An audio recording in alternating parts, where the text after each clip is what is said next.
Hello मेरे प्यारे बच्चों, मैं हूं सुधीर पांडे। आप देख रहे हैं 100 times education classes the branch of knowledge.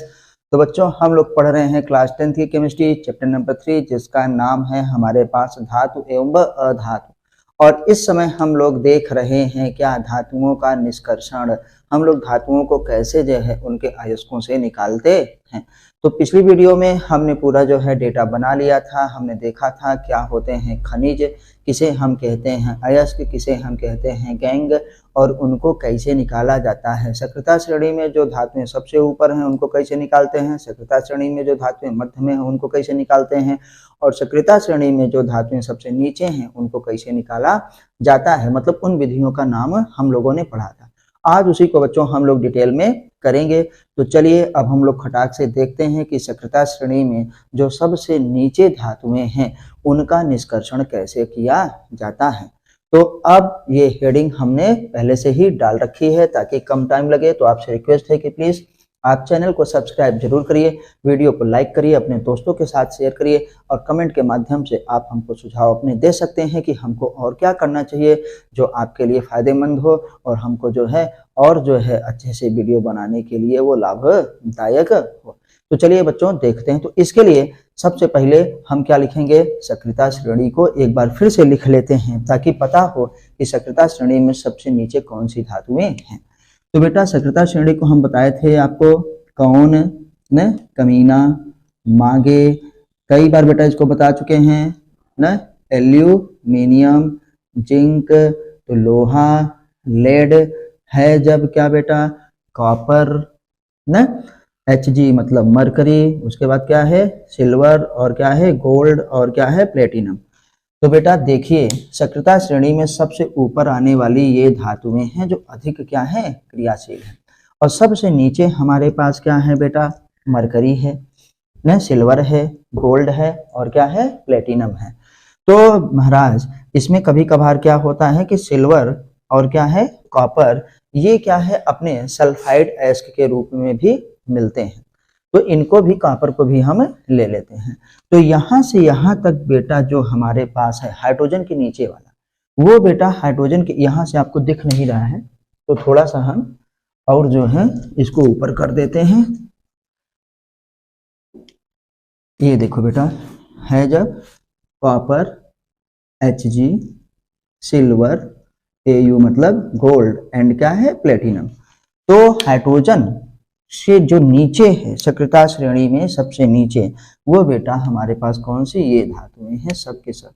तो ये क्या है सबसे नीचे हैं, बहुत कम क्रियाशील होती हैं। जो हमारे पास ऊपर हैं जैसे कह रहा हूं क्या, पोटेशियम, सोडियम, कैल्शियम, मैग्नीशियम, ये बहुत ही क्रियाशील हैं, ये बहुत ही क्रियाशील हैं। एल्यूमिनियम भी कभी कभार इनके साथ आता है। और उसके बाद हमारे पास बेटा जो एल्यूमिनियम से लेकर के लेड तक है, ये क्या है मध्य में क्रियाशील है। तो इनकी बेटा हाई रिएक्टिविटी होती है, पीछे भी एक बार वीडियो में हम बता चुके हैं। हाई रिएक्टिव होते हैं, पूरा नहीं लिखेंगे। ये क्या होते हैं, मीडियम रिएक्टिव होते हैं, मध्य में होते हैं बेटा, मीडियम रिएक्टिव होते हैं। ये क्या बच्चा होते हैं, मिनिमम रिएक्टिव, मिनिमम हमारे पास क्या होंगे, रिएक्टिव होते हैं। इसको हमने इसलिए लिखा ताकि आपको अच्छे से समझ में आए। तो बेटा हम यही हेडिंग में पढ़ रहे हैं इस वाले को। पहली हेडिंग में अपना यही है, एनसीईआरटी के अकॉर्डिंग, जैसे हम लोग एनसीईआरटी में वैसे ही पढ़ रहे हैं। तो ये जो हमारे पास जो बेटा धातुएं हैं, ये अपने क्या है सल्फाइडों के अयस्क के रूप में पाई जाती है। तो इनको क्या कहते हैं कि अभिक्रिया श्रेणी में सबसे नीचे हैं सक्रियता श्रेणी में। तो इनकी अभिक्रिया दर बहुत कम होती है, ये कम अभिक्रियाशीलता दिखाते हैं, या निम्न अभिक्रियाशील होते हैं, या अभिक्रियाशील होते हैं। तो इनको सीधे सीधे हम क्या करते हैं, गर्म कर देते हैं। क्या कर देते हैं, गर्म करते हैं, और गर्म करके ही क्या कर देते हैं बेटा, इनसे हम लोग क्या है धातुओं को प्राप्त कर लेते हैं। तो आइए देखते हैं, ये लिखा रहेगा, हम लोग यहाँ पे देखेंगे। तो आपको लिखना क्या है, सक्रियता श्रेणी में, सक्रियता श्रेणी में सबसे नीचे आने वाली धातुएं, सबसे नीचे आने वाली धातुएं बहुत कम क्रियाशील होती हैं, बहुत कम क्रियाशील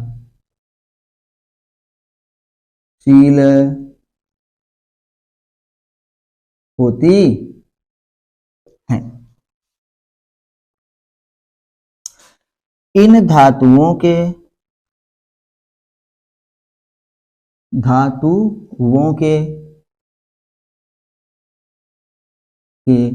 ऑक्साइड को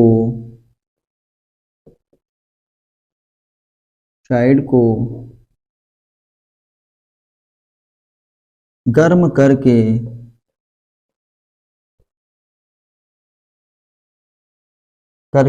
या गर्म करने से ही शुद्ध धातु प्राप्त हो जाती है, शुद्ध धातु प्राप्त हो जाती है।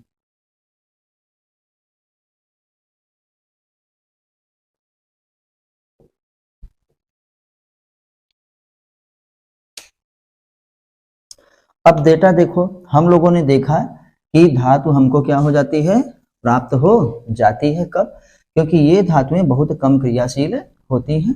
तो ये प्रकृति में क्या है, अपने जो है ऑक्साइड या सल्फाइड के रूप में रहती हैं। तो अगर सल्फाइड के रूप में है तो इनके ऑक्साइड को हम क्या करेंगे, बहुत गर्म कर देंगे और तो उनसे ऑक्सीजन क्या हो जाता है, निकल जाता है, शुद्ध धातु हमको प्राप्त हो जाती है। आइए हम लोग देखो अभिक्रिया में देखते हैं। अभिक्रिया में हम देखेंगे, जैसे उदाहरण लेकर के हम देखें कि बेटा ये जो HgS है, जिसे हम क्या कहते हैं, चिनेबर। क्या है? चिनेबर।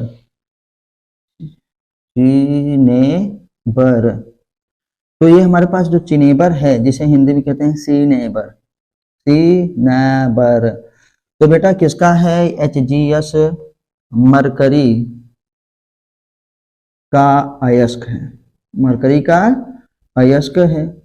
तो बेटा ये क्या होता है, चिनेबर मरकरी का अयस्क है और इससे हमको जो है मरकरी प्राप्त होगी। देखो इसके साथ सल्फर है, तो ये क्या होता है, सल्फाइड अयस्क, मरकरी का सल्फाइड अयस्क है। तो इसको हम लोग पहले ऑक्साइड में बदलेंगे और ऑक्साइड में बदलने के बाद हम लोग क्या करेंगे, इसको फिर धातु में अपचयित कर लेंगे। तो आइए रिएक्शन को देखते हैं। पहले हम देखते हैं कि HgS है, इसको हम लोग क्या करेंगे, ऑक्सीजन के साथ इसका दहन करेंगे। मतलब ऑक्सीजन की क्या है, पर्याप्त मात्रा में इसको अधिक ताप पर क्या है, गर्म करेंगे। तो बेटा ये क्या होगा, ऑक्सीजन क्या कर लेगा, इससे अभिक्रिया देखो करेगा तो इसके सल्फर को हटा देगा। तो ये हमारे पास क्या बन जाएगा, Hg मरकरी, और फिर ये क्या है, प्लस में क्या है, SO2। क्या बन जाएगा बेटा, हमारे पास है SO2 प्राप्त हमको हो जाएगा।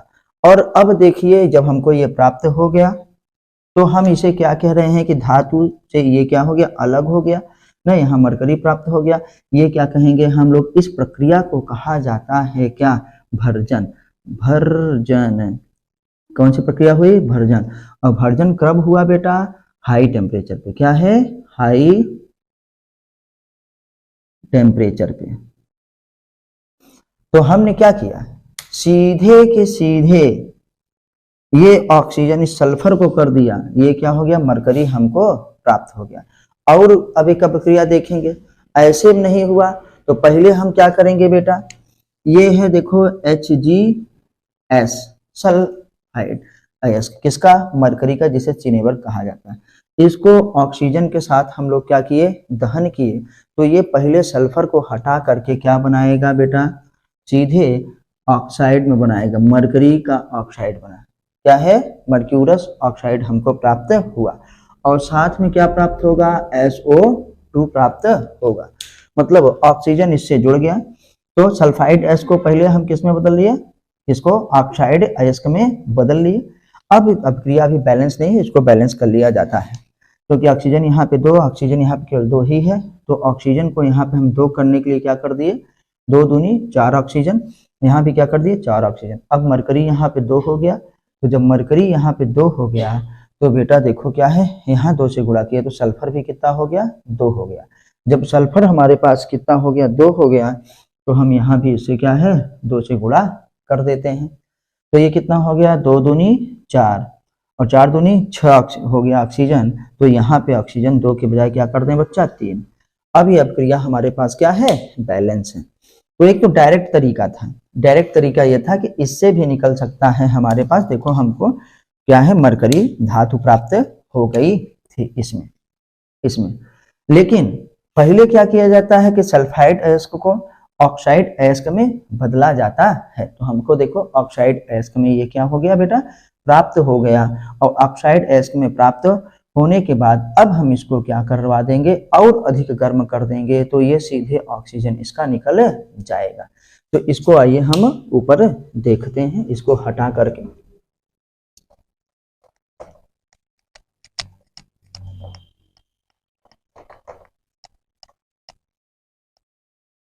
ये बेटा जो काम हुआ है, ये वाली अपक्रिया बहुत इंपॉर्टेंट है, यह डायरेक्ट है।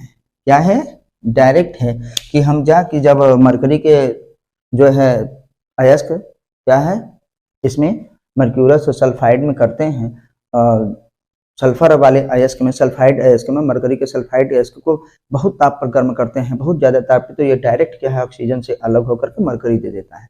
लेकिन अब अंदर वाली हम अपक्रिया को मेन देखें तो पहले ये क्या करता है, ऑक्सीजन से अपक्रिया करने पर सल्फाइड अयस्क क्या है ऑक्साइड अयस्क में बदल जाता है। अब ऑक्साइड अयस्क को, इसी ऑक्साइड अयस्क को देखो बेटा जो हमको प्राप्त हुआ है ना 2HgO, इसको और अधिक क्या है गर्म करेंगे तो वो क्या हो जाता है, सीधे सीधे निकल जाता है ऑक्सीजन अलग, और हमारे पास क्या बचता है मरकरी, और प्लस क्या है बेटा O2 ऑक्सीजन निकल गया, और मरकरी को हम लोग यहाँ क्या है 2 से गुणा कर देंगे, तो ये हमको क्या हो गया, देखो मरकरी धातु प्राप्त हो गई। तो ये क्या हो गया, हाई टेम्परेचर पे ये सब काम हमारे पास होता है। तो ये चीज किस रूप में रहेगी, लिक्विड के रूप में, और ये क्या है गैस के रूप में हमारे पास निकल गया। यहाँ पे बेटा याद रखिएगा, इस प्रक्रिया को हम लोग क्या कहते हैं, भर्जन। क्या कहते हैं, भर्जन। और क्या होता है, हाई टेम्परेचर, अधिक ताप पर करते हैं। चलिए, तो हमने इसको देखा।